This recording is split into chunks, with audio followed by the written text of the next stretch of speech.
Happy Wednesday. Happy Wednesday. It is hump day. Just 2 more days into the weekend if you work Monday through Friday.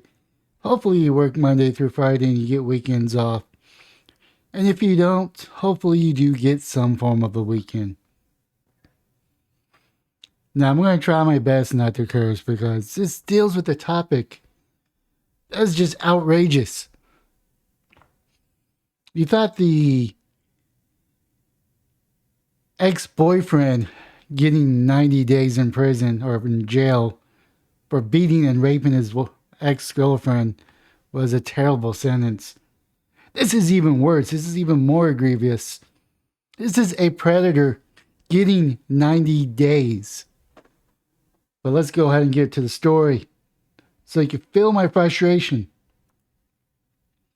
Probation given to a former Tomball ISD teacher who had a 3-year sexual relationship with a student beginning when the boy was 13. This predator, this monster, should be behind bars. That's right, behind bars for the rest of her life for raping a 13-year-old boy. Oh, it's a pretty crazy story. I don't know if this story's going to get into it, but it's pretty crazy. She pretty much told on herself. A former Tomball Independent School District teacher accused of sexually assaulting a former student in 2021 was sentenced today on Tuesday. Marka Orland entered a guilty plea and was sentenced to 10 years probation and deferred adjudication. She must also register as a sex offender and serve 60 days in jail, but not immediately because she recently had a baby. The baby is not the child of her victims, authority says. Who cares? Send her to jail now. None of this. I have a baby, so I don't have to go to jail right now. Crap. That's female privilege right there. Prosecutor said that they asked the judge for a 20 to 40 year sentence. Good. At least they have a DA that's not smoking crack like Travis County DA. And no, I don't know if he's smoking crack. I'm being facetious in case someone wants to come after me. According to the court documents, the inappropriate relationship came to light last year when the monster, the predator, notified the school principal at Tomball Intermediate School that she was being harassed by a former student, the victim. The predator told the principal that the 16-year-old boy was making threats to hurt himself and got access to her private photographs and manipulated the images of her. I've been hacked, bro. I've been hacked. Fucking disgusting. I guess I already cursed because it's a very frustrating because these teachers want to get paid more. But yet, it's always the female teachers getting caught. Yes, there are some males, but it's always the females getting caught. A high number. Investigators said a search of both the monster's predator's phone and the boy's phone showed several messages and images that were exchanged between them. Some of the images were sexually explicit in nature. When questioned, the boy told investigators that the monster befriended him by playing an online video game that later began texting him. According to the affidavit, he said the two began exchanging explicit images and had relations shortly after he turned 13. Why 13? I mean, I don't understand. Their relationship continued for the next 3 years. The boys told authority that the monster moved into his apartment complex after her divorce. Oh, that's probably why. She wanted some easy access nookie. Wanted that D. And that the two had relations in her class and in her car several times, according to the affidavit.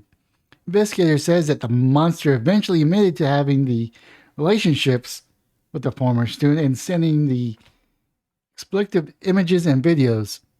The predator/monster, pedo, was arrested and charged with continuous sexual abuse of a child She was released from jail after posting a $100,000 bond and ordered to stay away from her victim. She should never have gotten bail.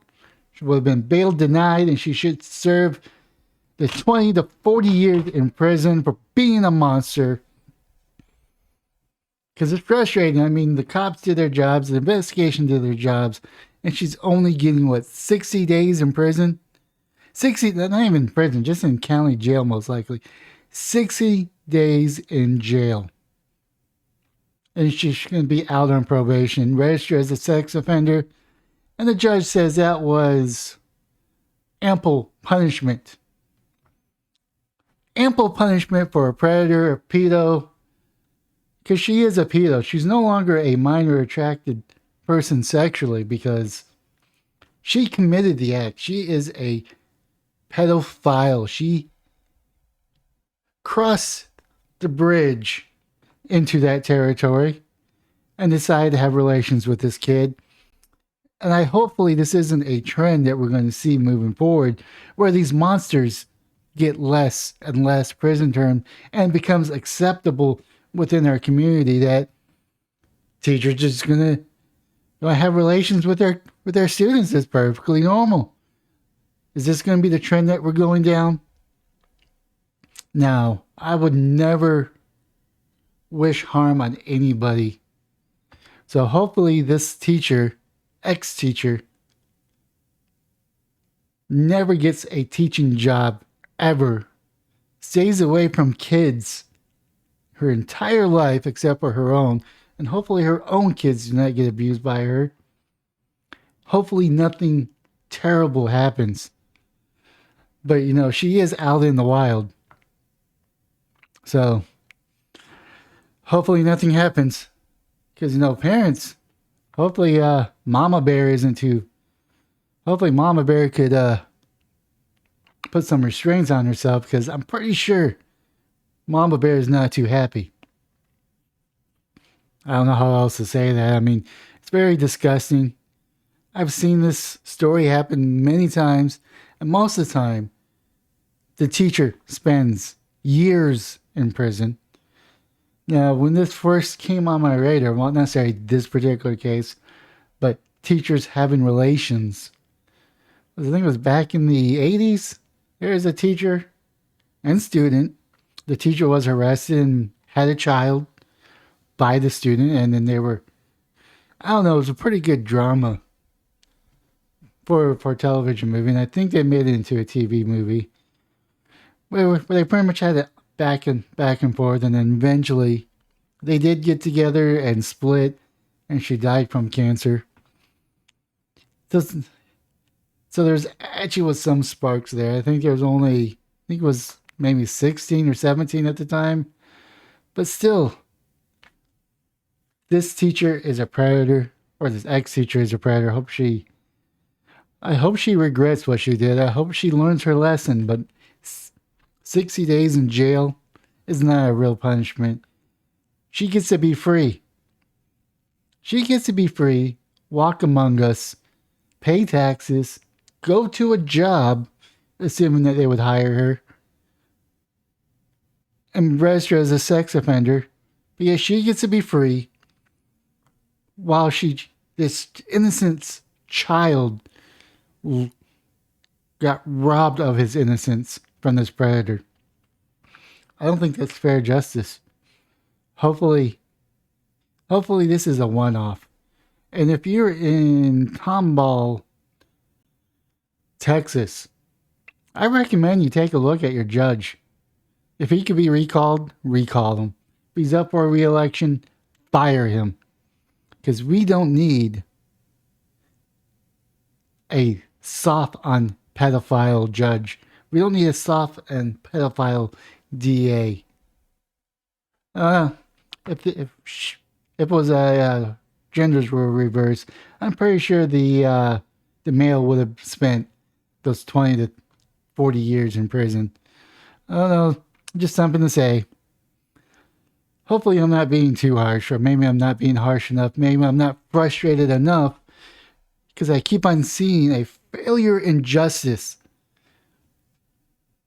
Failure and injustice throughout our system is not just in Texas, not just in Austin, it's within the states, within the country. This soft on crime approach, and it's frustrating to see. With that being said, leave a comment down below. What are your thoughts on this? Did the teacher get off? Did the teacher, well, maybe poor choice of words, but did the teacher get off with a slap of the wrist? Or is this justice in your eyes? Let me know in the comment down below. Smash a like and subscribe button on any and all platforms or just the platform you're currently watching. But most importantly, have yourself a wonderful day, morning, or evening.